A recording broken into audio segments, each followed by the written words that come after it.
Salut à toutes et tous, c'est Jaf. Aujourd'hui dans Bibi Blabla, nous allons partir à la rencontre d'un guitariste qui joue avec... Les amours, les emmerdent.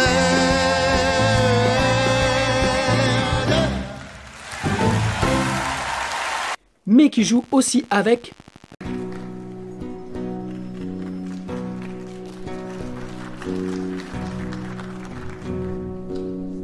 Ερχόμαστε στον κόσμο. Nous avons le plaisir aujourd'hui de rencontrer Yannick Deborn, qui est guitariste donc de Charles Aznavour et de Nana Mouskouri sur leur tournée mondiale. Et il va nous parler de son parcours, pourquoi il a démarré la musique. Bref, un vrai parcours d'entrepreneur. C'est tout de suite après le jingle dans Bibi Blabla. Je vous embrasse, bon visionnage, ciao.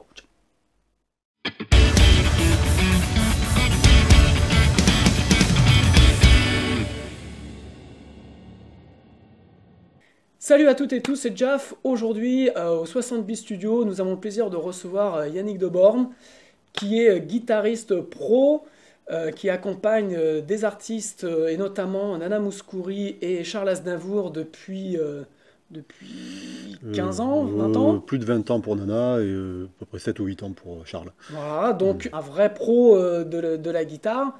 Il va nous parler un petit peu de son parcours, il va nous parler un petit peu comment il est arrivé à ce métier. Donc en gros, première question Yannick, qu'est-ce qui t'a donné envie un jour de prendre une guitare? Premier truc. Alors, premier truc, mon père m'a apporté une guitare un jour par surprise pour me faire un cadeau. Une guitare sèche, comme on disait à l'époque, une guitare Ouais. classique, qui est restée dans un placard pendant un an. J'avais absolument aucune envie de jouer de ce truc-là. J'écoutais beaucoup de musique à l'époque, beaucoup de rock, et donc pour moi, la guitare classique, donc nylon, ça ne sonnait pas du tout comme ce que j'écoutais, ça ne m'intéressait pas. Et j'ai eu l'occasion, vraiment, c'est des histoires un peu d'égo, mais j'ai eu l'occasion de voir des potes jouer sur scène peu de temps après, pour une fête de quartier, tout ça. Et je me suis dit, putain, mais c'est super, c'est ça que je veux faire. Et pour le coup, je suis allé voir le gratteux que je connaissais, qui était dans le même collège que moi, qui m'a dit qu'il prenait des cours. Donc j'ai demandé à mes parents si je pouvais prendre des cours avec le gars en question, et puis c'est parti de là. T'avais Voilà. quel âge là? J'avais 11 ans. 11 ans. Ouais. Ouais, t'as le bon âge pour démarrer quoi. Ben, oui, et en même temps, j'ai eu l'impression d'attaquer tard. Pendant très très longtemps, je me sentais pas du tout légitime dans le fait d'être un guitariste sérieux. Je disais, je suis pas guitariste, je joue de la guitare. J'étais très très timide par rapport à ça. À part que je jouais toute la journée, dès que je rentrais chez moi, je faisais que ça. Mais par exemple, j'ai pas été au conservatoire, quand j'étais au bac, j'ai pas pris d'option musique.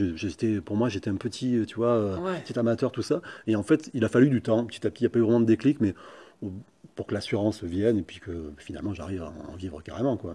Et à la base, tu voulais faire quoi quand t'avais 11-12 ans? Tu rêvais de quoi? Tu rêvais Alors, d'astronaute j'avais pas vraiment Non. de trucs très précis. C'est vrai, ça marchait plutôt bien à l'école, donc je me laissais guider.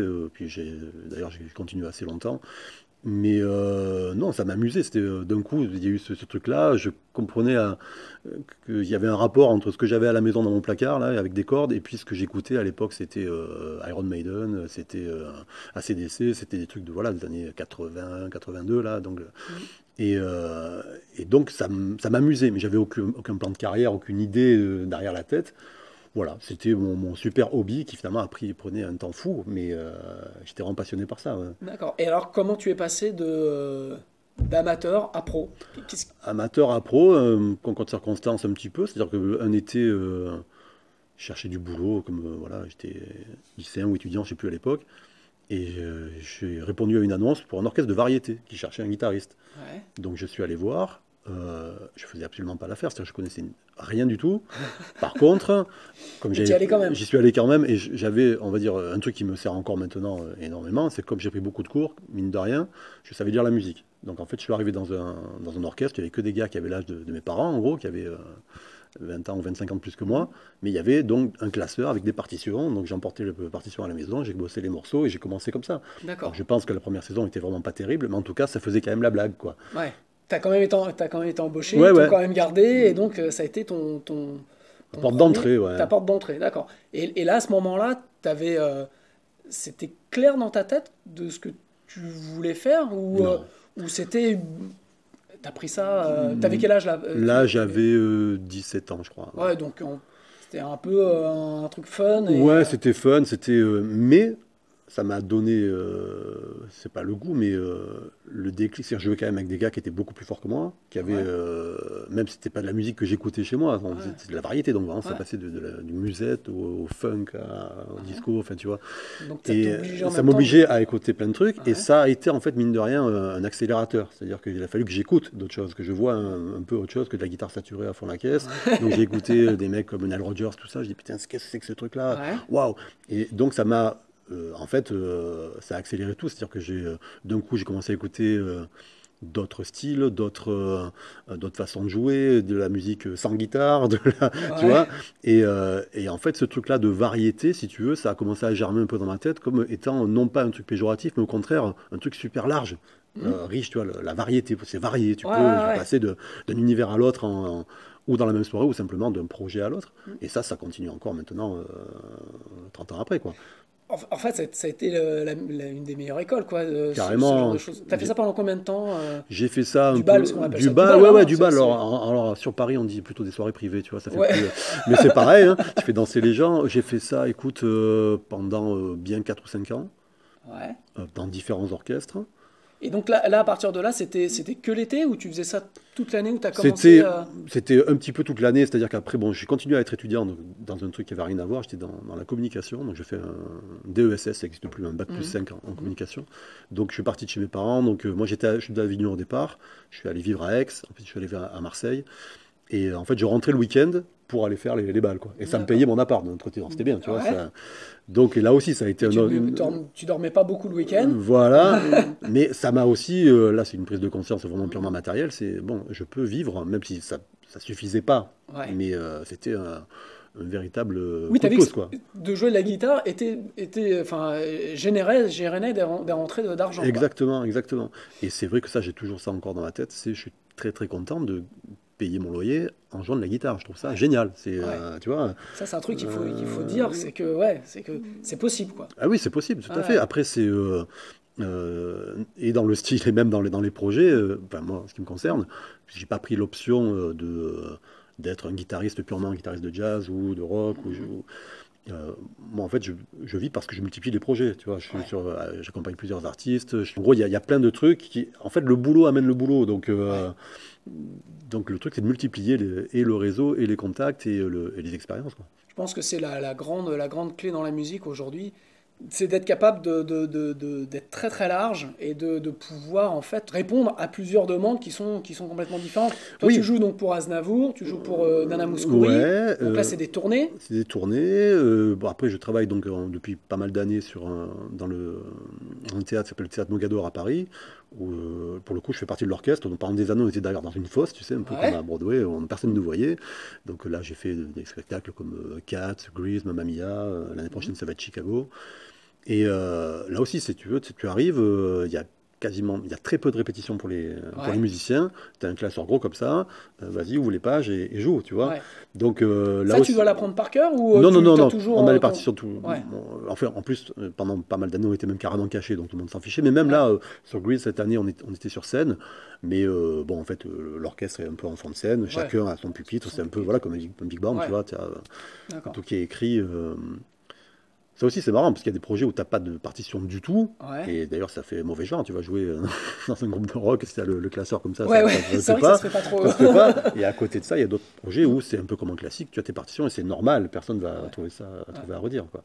Quel a été ton plus grand obstacle soit au début de ta carrière, soit après? Qu'est-ce qui a été le plus dur en fait à surmonter? Bah, il y a un truc qui est vraiment personnel, c'est une histoire de prendre confiance. Pour le temps, ça n'a Ouais. pas été un obstacle, mais ça a pris du temps à se décanter, à se sentir légitime, et notamment quand tu attaques justement plein de projets différents. Bon, ça, si tu veux, j'avais fait ce choix-là même si je ne connaissais pas le style, je dis oui et après je vois, quoi. Donc ça me Ouais. poussait toujours au cul.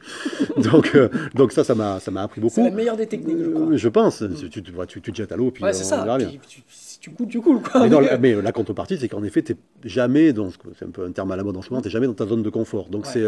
donc ça a été un truc délicat, c'est d'arriver à gérer ça. Ouais. Ensuite, même au niveau concrètement, enfin, sur scène, arriver à gérer, que la première fois que j'ai joué avec Mouskouri, par exemple, on a commencé par une semaine à l'Olympia. Moi, j'arrivais de ma province. Mine de rien, tu es vite tétanisé, quoi, tu vois. Tu sais que tu joues à l'Olympia, quoi. Voilà, tu joues à l'Olympia, et donc il y a la famille et les copains qui viennent, Ouais. il y a la télé qui vient te filmer, tout ça. Ouais. C'est des premières expériences qui font que tu es super content et en même temps c'est super stressant. Donc tu perds une bonne partie de tes moyens quand même. Ouais. Donc ça, mais je ne dirais pas que c'est un obstacle, mais c'est en effet des expériences, des petits trucs à apprivoiser, quoi, à Ouais, essayer ouais. de gérer. Et Alors, quand... Ouais. Ouais, excuse-moi, parce qu'en fait, là, ce que tu viens de dire, des fois, enfin, j'ai déjà vécu ça aussi, mais tu es sur scène, tu arrives, tu un peu tétanisé, Hmm. je dirais, tu as une technique, tu as un truc, comment tu arrives à faire le vide, Alors, tu, oui et non, c'est-à-dire que j'avais dans les cours que j'ai pu prendre, les stages que j'ai pu suivre, Ouais. il y a un mec que j'adorais qui s'appelle toujours Michel Cusson, guitariste de Ouais. UZEB, un groupe Ouais. québécois. Et j'avais fait un stage où il était là, et donc il faisait une masterclass. C'est un gars très simple, très abordable, qui joue terrible. Et donc il expliquait lui aussi que bon, UZEB marchait très bien, il a un studio, il fait des musiques de films, tout ça, mais mine de rien, pareil, il multipliait un peu les expériences. Il jouait à l'époque dans une émission de télévision où il y avait un orchestre en direct, quoi. Ouais. Et pareil, donc il jouait des trucs qu'il savait bien faire, puis d'un coup il fallait faire un solo à la Van Halen, c'était pas sa spécialité, mais il fallait qu'il le fasse. Et donc j'ai gardé ça en tête, il disait, moi en fait, quand je sais qu'il va y avoir un truc compliqué à faire, Ouais. techniquement c'est pas le problème, c'est d'arriver à le faire à ce moment-là quand tu as Ouais. la caméra devant toi. Ouais.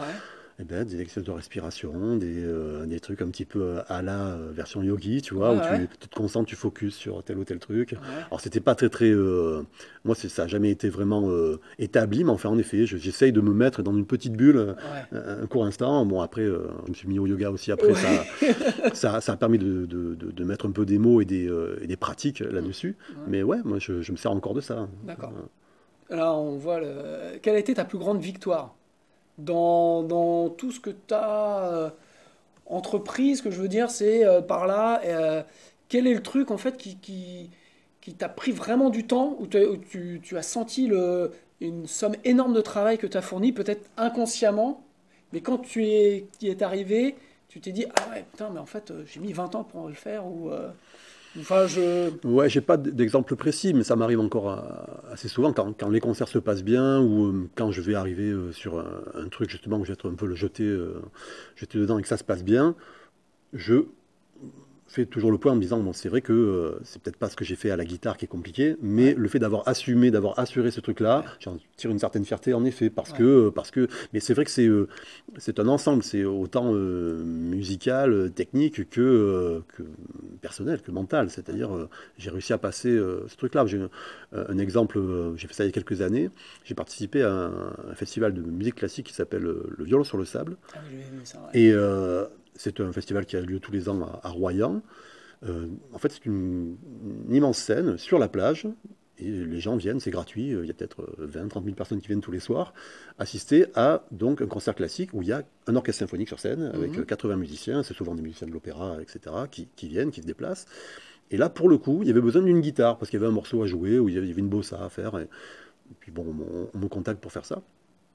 Et le morceau par lui-même n'était pas si compliqué que ça, mais bon, Ouais. ok. Et puis en fait, de fil en aiguille, je me retrouve en fait dans l'orchestre avec une partition à suivre comme ça. Finalement, le chef d'orchestre me dit ouais, mais c'est dommage, comme c'est toi qui commences, c'est bien que tu viennes devant. Et puis je me retrouve le soir avec, donc on répète, et puis devant c'est bien, mais les partitions s'envolent avec le vent, donc ça c'est bien que tu joues sans partition. Donc en fait, je me suis retrouvé à jouer un morceau comme ça devant, je sais pas combien de personnes, Ouais. avec un violoniste très très pointu qui s'appelle Nemanja Radulovic, qui est un soliste de fou. Et donc, j'arrive sur scène, clac, clac, clac, il n'y a personne, il y a un grand silence, et puis le chef d'orchestre dit, vas-y, commence, et là, tu fais ça. Ah bah ouais. Bon, mine de rien, le truc s'est bien passé, alors j'ai vu la vidéo, j'ai une tête de constipé, c'est terrible, mais c'est pas grave. Ouais. N'empêche, cette expérience-là, je l'ai en tronche, c'est des trucs qui te restent, mine de rien, Ouais. parce que tu dis, j'ai réussi à faire ça, c'est bien, quoi, Ouais. c'est chouette. Ouais, ouais, ouais, Avec des gens que je connais pas spécialement, un style que je connais pas, une situation qui est un peu inattendue. Ouais. Et il y a des petits, comment dire, paliers comme ça, ouais. Parce que ça, entre le moment où tu es censé jouer derrière avec tes partitions et au moment où tu te retrouves devant, il se passe combien de temps? Il C'est s'est juste passé. l'après-midi, quoi. Il y a eu en fait un jour. C'est-à-dire Ouais. qu'on a fait une répétition à l'intérieur la veille, où là le chef d'orchestre m'a demandé de passer devant. Et donc j'avais quand même ma petite partition, tout ça. Ouais. Et puis, bon, mine de rien, comme j'avais qu'un seul morceau à jouer dans la soirée, j'ai commencé à l'avoir un peu dans les doigts. Ouais. Mais la partition me rassurait. Mhm. Et en effet, le coup de finalement jouer sans partition ce soir, c'était dans l'après-midi. Il y a eu quelques heures pour dire, bah, vas-y, débrouille-toi. Et là, pareil, j'ai dit OK. Tu vois, j'ai Ouais. pas dit, je vais mettre du scotch. J'ai dit OK, je le fais, quoi. Ouais. Et En fait, tu en tires une fierté parce que tu t'es un peu jeté à l'eau Ouais. et tu as réussi à faire le truc. Si c'était mal passé, j'aurais pris des boules terribles, mais bon. Oui, mais de toute façon, bien souvent, ça se passe jamais mal, Mm. puisque en fait, on y va, et puis, je dirais, enfin, t'as du métier, donc il y a un moment, mais comme tu disais, je pense que la partie la plus difficile, c'est la partie de confiance en soi, quoi. Ouais. Mais ça, c'est valable dans plein de choses, et c'est vrai que, notamment l'instrument, c'est des choses où on a toujours l'impression de ne pas être légitime, ou de ne pas savoir assez, Bien sûr. il y a toujours mieux. Il y a toujours plus fort que toi. Et Voilà, et donc c'est. moi, je me souviens, j'étais allé voir un concert du groupe de Lucateur quand il avait fait deux, trois albums solo, où c'était un groupe de tueurs. Il y avait Ouais. David Ouais, Garfield. il y avait Bissonnette à la Non, là, c'était Simon Phillips, je ne sais ouais. plus qui y avait d'autres, John Peña et David Garfield. Ouais. Et c'était une boucherie, c'était Ouais. excellent. Et moi, pendant tout le concert, j'étais super enthousiaste. J'étais rentré chez moi, j'étais déprimé. Je me suis dit, mais c'est pas jamais de ma vie je ferai ce métier-là. Les gars, ils sont trop forts. Et personne ne me demande de jouer comme Lucateur. En fait, on s'en Non, fout. non, mais c'est clair, mais parce c'est vrai que ça qu'il te. n'y a que lui qui sait Ouais. jouer comme ça. Mais après, il y a de la place pour tout le monde, quoi. Exactement. C'est le. Quelle a été ta rencontre la plus importante? Je parle professionnellement. Oui, bien sûr. Est-ce qu'il y a eu quelqu'un qui a été déclencheur ou qui t'a dit juste un truc qui restait gravé à tout jamais dans ton. Alors, tu nous as parlé de Michel Cusson tout à l'heure, Ouais. qui visiblement Ouais, ça m'a a marqué, eu une ça. inspiration, a eu un mot qui était important. Oui, puis je me souviens de Cusson, justement, dans ce cadre de stage. Bon, il faisait un peu participer les gars et on échangeait un peu les solos.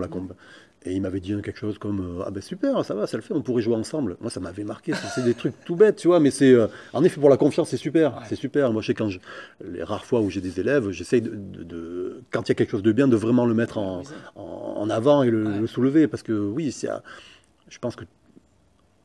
Enfin, il y a peut-être des gens qui ne sont pas doués du tout, mais globalement, quand tu t'y mets, quand tu es passionné, tu peux toujours arriver à faire des choses et à progresser. Et, il y a des gens pour qui c'est plus fastidieux, mais mine de rien. Mais vraiment, c'est une histoire de confiance et de se dire je peux y arriver, quoi. Et puis c'est pas non plus tant qu'une histoire de technique, c'est une histoire aussi de ce qu'on met dans sa musique, quoi. Exactement. Les mecs qui font 4 notes et qui sont 4 notes juste magnifiques. Bien sûr. Et t'en as qui t'en mettent des pelles et tu t'emmerdes. Exactement. Après, moi, c'est vrai que dans ce que je fais comme métier depuis maintenant pas mal de temps, on me demande jamais d'être virtuose ou d'être. Alors, il va y avoir un solo de temps en temps, un truc à l'avant, il faut vraiment assurer. Mais sinon, globalement, je suis là pour accompagner. Et donc, mes parties sont toujours très très simples, tu vois. Mais par contre, il faut qu'elles soient là. Voilà, c'est un petit arpège à la noix, mais Faut pas que tu rates ta corde. Ouais, non, il faut qu'on l'entende, il faut que le son soit joli, il faut être dans le tempo, etc. Et bien souvent, quand il y a juste le petit arpège, c'est bien souvent là où on se dit merde, enfin, moi je sais, Mais bien sûr, bien c'est sûr. toujours ça, quoi. Mais bien sûr. C'est le petit arpège que tu foires, quoi, où tu rates la corde et que ça. Et puis moi, il y a pas mal de contextes dans lesquels j'accompagne. Donc, des fois, il y a des morceaux juste à la guitare et au chant. Il y a des chanteurs avec qui il faut être super droit, c'est-à-dire que tu bouges pas et le gars va se greffer sur toi. Et d'autres, où au contraire, il faut les suivre un peu les petits coups de ralenti à l'ancienne et tout. Et ça, en fait, il faut arriver à s'adapter, à comprendre le coup rapidement. Ouais. Tu vois, c'est pas évident, mais tu l'apprends aussi des fois par un peu en effet sur le tas. Moi, des fois, j'accompagne des gens que je connais pas bien et qui me disent attends, mais suis-moi, ou au contraire, Ouais. vas-y, mais ne me suis pas, vas-y, fais plutôt comme ci, comme ça. Tu dis bon, ok, tu mets ça dans ta tête et tu sais que le prochain, tu vas être un peu plus attentif. Ouais. Ouais, donc tu t'es là pour servir Ouais. le chanteur, tu es là pour servir Tout à fait. l'ensemble. Je me souviens d'une petite anecdote, alors ça se trouve, tu vas me dire que c'est pas. Allez, si elle est pas bonne, on la coupera. au D'accord, montage. d'accord. Mais tu m'avais raconté quand tu es arrivé sur Paris. Moi, c'est un truc, alors, tu vois, qui m'a marqué Mhm. et j'en parle souvent quand je parle de musiciens professionnels. Je parle souvent de toi parce que tu m'avais raconté que tu avais lu une petite annonce que Nana Mouskouri cherchait un joueur de bouzouki. C'est ça, sur Paris. Alors, vas-y, c'est pas exactement ça, mais. Et que, en gros, il n'y avait pas grand monde qui postulait, parce qu'il n'y en avait pas. Mhm. Et tu t'es dit, bah, je vais apprendre. Mhm. Et puis, tu es allé, en fait, passer l'audition. Tu savais pas vraiment très bien en jouer. Mais en gros, tu as fait tout le boulot pour te présenter et dire, bah, voilà, moi. C'est ça. Alors, c'est pas une annonce, en fait, j'ai entendu parler par un copain qui jouait avec elle déjà, un saxophoniste. qui me dit, va y avoir des auditions. Par contre, c'est vrai que si tu veux avoir une petite chance de plus, ce serait bien que tu te mettes au bouzouki. Je ne savais même pas à quoi ça ressemblait, quoi. Donc je me suis renseigné, je me suis démerdé pour m'en faire prêter un. J'ai réussi à en trouver un. Et j'ai écouté des trucs. Bon, ça ressemble quand même pas mal à la guitare, quoi. Ouais. Mais bon, c'est pas exactement la même façon de tenir. C'est bon, c'est pas accordé pareil. Mais en effet, je me suis mis, je me souviens, j'étais dans ma cuisine tout seul à jouer toute la journée, à apprendre. J'avais donc pour le coup téléchargé, c'était pas téléchargé, j'avais acheté des disques à l'époque de Mouskouri pour écouter sur quel morceau pouvait éventuellement y avoir du bouzouki. J'en avais appris un ou deux, un peu à la feuille, et j'étais allé à l'audition comme ça. Et c'est vrai que je pense que c'était pas du tout génial, Ouais. mais elle avait apprécié le fait que j'ai fait cet effort-là. Et que, en effet, ça pouvait faire la blague, un concert en Grèce, ça pouvait être bien d'avoir un gars qui joue du bouzouki. Et ça avait marché. Et j'ai eu le même genre de truc pour une séance avec, je crois que c'est Raled, il y a peut-être 10 ou 15 ans, où le gars me dit, ça serait bien que tu joues un peu de mandoline. Mais bien sûr, là, je rapproche, je suis allé acheter une mandoline. Voilà, et après pour le morceau, je sais même pas s'ils ont gardé la partie, mais bon, il fallait faire une petite rythmique. J'ai appris 2-3 accords et j'ai fait le truc. Et après, j'ai travaillé. Pour le coup, maintenant, je me m'énerve pas trop mal à la mandoline. Ouais. Parce qu'une fois que je l'avais, je me suis dit, bon, ben, faut rattraper un Ouais, peu le retard, quoi. faut l'utiliser, quoi. Bien sûr. Mais ça, Et en fait, tu montres que tu es capable de prendre le truc comme ça. bien et- sûr, et c'est-à-dire que j'ai pas non plus prétendu être un spécialiste. De toute façon, le Elle chef l'a bien d'orchestre vu. et la chanteuse Ouais. ont bien vu que c'était pas ma spécialité, mais quand je pouvais en effet m'en sortir sur un ou deux morceaux, et puis ensuite c'est vrai que j'en ai bossé plein finalement, et ça pendant là je m'en sers plus en ce moment, mais pendant des années on le trimballait partout en tournée ce truc-là, et on finissait d'ailleurs à un moment par Zorba le Grec, un morceau à fond, la caisse, tout ça, et j'avais commencé à comprendre comment ça fonctionnait. Mais c'est intéressant, c'est très intéressant. Non seulement pour avoir du boulot, mais Ouais. aussi parce que ça t'ouvre sur d'autres trucs. Là, comme je te dis, ça t'oblige à écouter d'autres façons de jouer, d'autres styles, d'autres. Et j'ai fait la même chose avec pour la mandoline. Là, sur la prochaine comédie musicale sur Chicago, c'est banjo, mandoline, ukulélé. Tu vois, donc il n'y a rien qui est accordé comme une guitare. Ouais.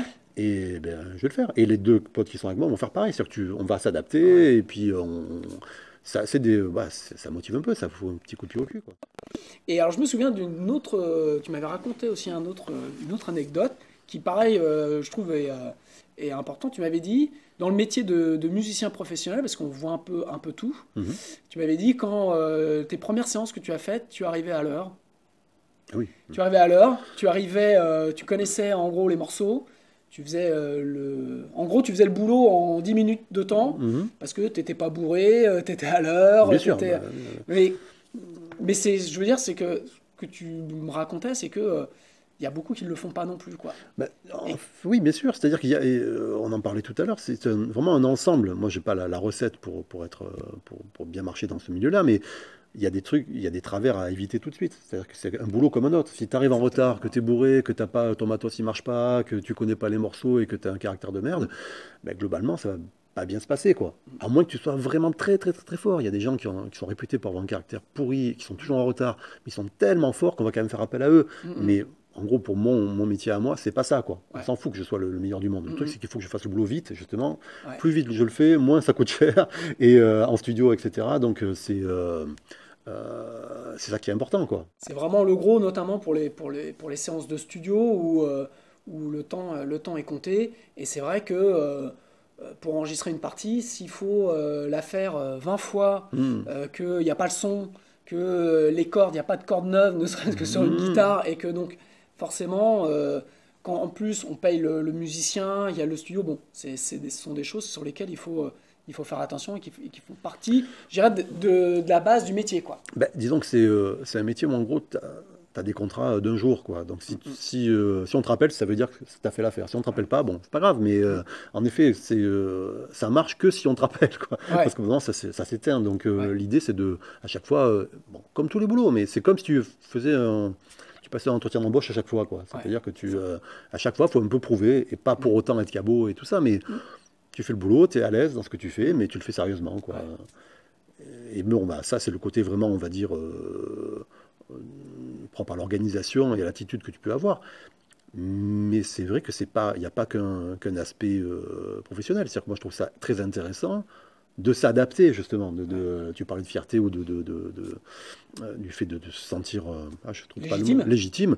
Bon, mais c'est bien, on t'a appelé, t'as fait, t'as rempli ta mission, mais c'est super, quoi. Tu vois, Est-ce que, enfin, quel conseil tu donnerais à un guitariste amateur qui se dit, bah tiens, comme toi, j'ai bien envie de payer mon loyer en jouant de la guitare.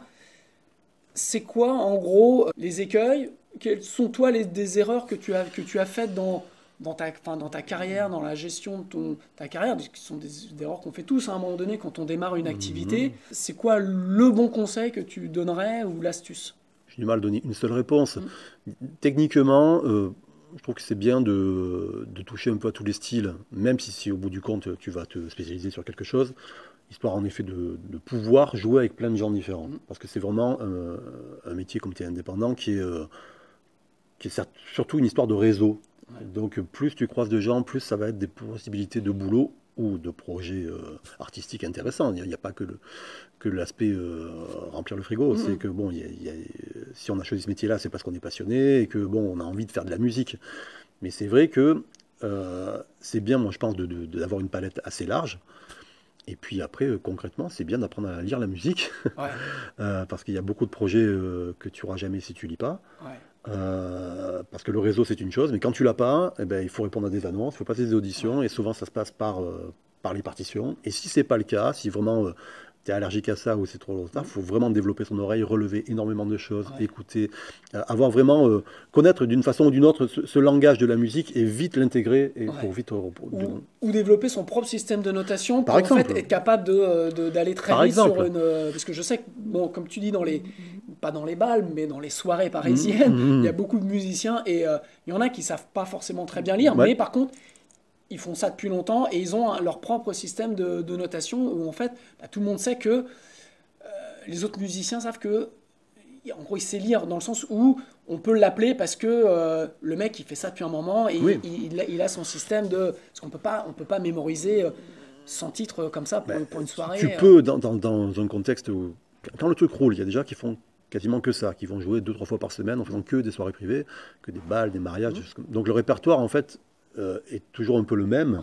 Il y a des nouveautés régulièrement. Enfin, justement, tu vas apprendre 2-3 morceaux de temps en temps. Donc, en fait, le truc roule. Et il y a plein de gars qui jouent sans partition. Moi, quand j'en fais encore de temps en temps. J'ai pas de partition. Quoi. Oui, c'est les classiques. Voilà, c'est des grands classiques.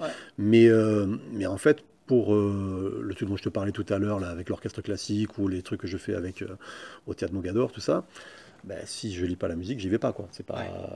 Et c'est dommage. Enfin, c'est dommage. Après, c'est pas peut-être les plans qui intéressent tout le monde, mais ça fait partie des solutions de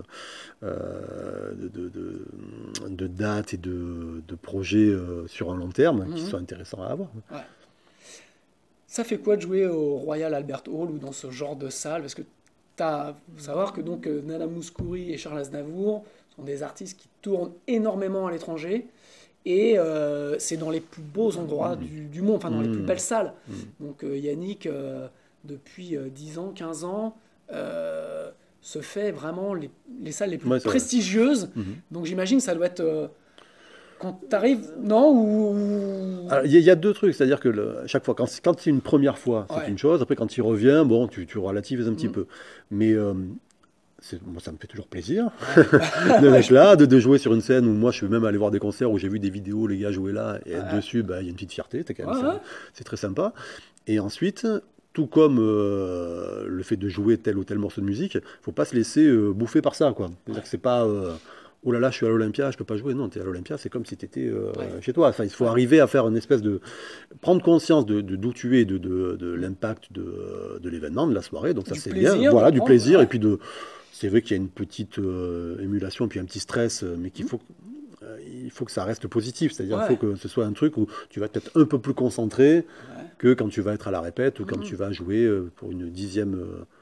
c'est con de dire ça, mais c'est vrai que tu es sur la 10 ou 15e date de la tournée, tu vas être dans un bled en Allemagne où il y a 500 personnes, donc peut-être tu vas être moins impressionné et moins dessus, moins dans le truc que si tu joues au Royal Albert Hall. Et encore, c'est même pas sûr. Mais c'est vrai que le fait que ce soit une grande salle ou qu'il y ait beaucoup de pression, parce que les chanteurs notamment, quand c'est dans des grandes salles et tout ça, il y a beaucoup de presse, il y a la maison de disques qui est là, donc ils ont eux-mêmes un stress qu'ils vont communiquer.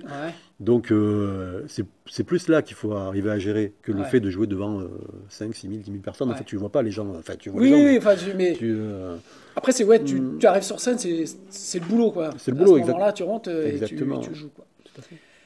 Pour conclure, en gros, c'est quoi, comment tu vois, toi, l'avenir de ce métier-là? Parce qu'il y a on entend beaucoup parler des problèmes d'intermittence, avec des débats, on va pas rentrer dedans, mais et puis les maisons de disques, donc où ça a vraiment évolué, parce qu'avant, vraiment, c'était les maisons de disques qui commandaient, entre guillemets, qui étaient donneurs d'ordre, ce que je veux dire.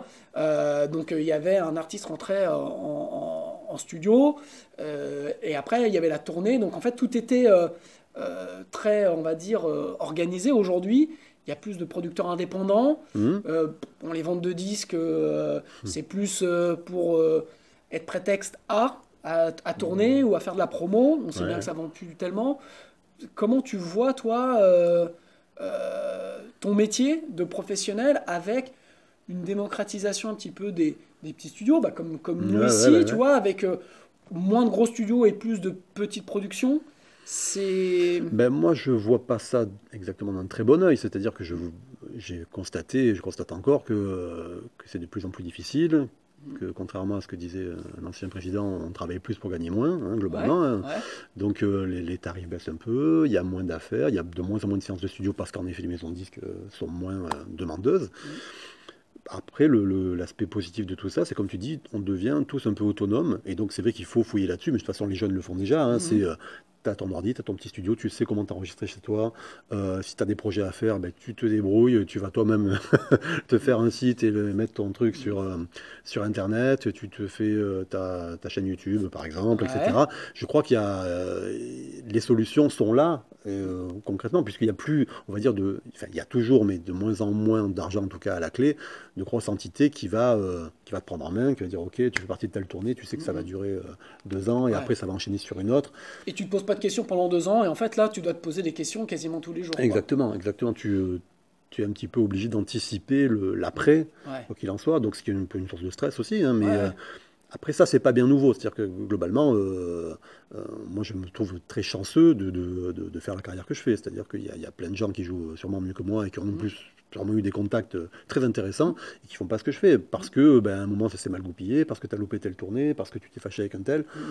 Donc ça je crois qu'il faut de tout temps, il a fallu un peu essayer de rebondir et multiplier les opportunités.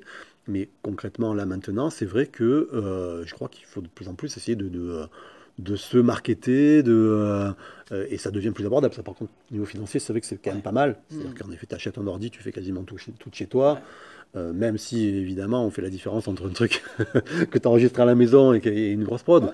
Mais il y a moyen de d'aller plus vite que ce qui se passait, moi, quand j'ai débuté, où tu te faisais des cassettes de démos qui étaient toujours un peu pourries. Donc, l'avenir n'est pas complètement noir, mais c'est vrai que ça demande peut-être un peu plus d'efforts, quoi. Ouais. Pour les musiciens, en gros, d'être un peu plus auto-entrepreneur, puisque c'est un peu le mot à la mode, mais en tout cas d'être force de proposition dans plein de choses, et tout surtout à fait. de montrer, voilà, moi je sais faire ça, je sais faire ça, je sais faire ça. C'est vrai qu'aux États-Unis, moi je le vois beaucoup sur les chaînes YouTube, il y a beaucoup de musiciens. Je sais pas si tu connais Tim Pierce, qui est un pur guitariste de session, qui a enregistré je sais pas combien d'albums qui sont vendus à des millions d'exemplaires, et en fait il a sa petite chaîne et donc il fait des tutos pour comment enregistrer ses guitares, et puis surtout lui il est vraiment axé sur comment jouer et tout ça, et j'avais vu une interview où il disait que il a fait ça aussi à un moment parce que c'était le moyen aussi pour pas qu'on l'oublie, parce que comme en fait il y avait beaucoup moins de sessions qu'avant, il avait remarqué qu'il avait moins de travail, et en fait le fait de faire ça, il y a beaucoup de producteurs indépendants qui sont mis à l'appeler, parce qu'en fait il était connu que des grosses maisons de disques, et en fait maintenant et tout le monde sait que il a enregistré ça parce que grâce à sa chaîne YouTube, ou parce que il a été mais c'est il s'est marketé, quoi. Mais oui, et puis en plus c'est vraiment une histoire de visibilité, c'est ce que tu dis, pour qu'on ne l'oublie pas, qu'on le voit. Bon, après il y a des centaines de mecs qui font des chaînes YouTube et qui donnent des cours, etc. Mais mine de rien, en tout cas, le jeu est ouvert, tu peux y aller. Il y a l'opportunité est là. C'est pas dire que c'est gagné d'avance, mais en tout cas, il y a quand même des outils qui sont là et qui peuvent te faire sortir de l'eau. Après, ça prend du temps. Ça prend du temps. Tu connais l'histoire. Hein, je sais. L'histoire. Donc ça, il n'y a pas de solution miracle, mais ça existe encore. Il y aura toujours, de toute façon, besoin, si c'est pas un besoin, en tout cas, il y a des gens qui vont voir des concerts, il y a des gens qui ont envie d'écouter de la musique. La musique est partout maintenant. Donc, en effet, il faut arriver, là, il y a des trucs d'ordre financier et légal, arriver à faire en sorte que les artistes, peut-être, s'y retrouvent mieux sur toutes les plateformes, les Deezer et autres. Mais il y a l'envie, le besoin de musique est là, quoi. On n'a jamais autant consommé de musique. Alors, on l'achète plus, mais en fait, comme tu dis, on n'a jamais eu autant de consommation de musique. Donc, je pense aussi que à terme, les musiciens vont retrouver un autre système pour régénérer de l'argent. Et c'est vrai que Deezer, Spotify, bon, c'est un autre débat où les ayants droit sont pas forcément bien rémunérés. Mais en tout cas, voilà, je pense que une des clés, c'est d'arriver à, un, le réseau, et deux, à être toujours sur le devant et à proposer des choses. Oui, bien sûr. Mais comme tu disais, par rapport à Team Pure, c'est pas se faire oublier non plus, ça c'est pas évident. Arriver à faire sa petite place, c'est une chose, et ensuite persévérer, continuer, c'est pas, c'est un autre truc. C'est pas évident du tout. Yannick, merci beaucoup de nous avoir consacré du temps, et puis donc voilà, j'espère que vous aurez tiré plein d'informations de cette interview. Je vous dis à très bientôt, je vous embrasse. Ciao. Ciao.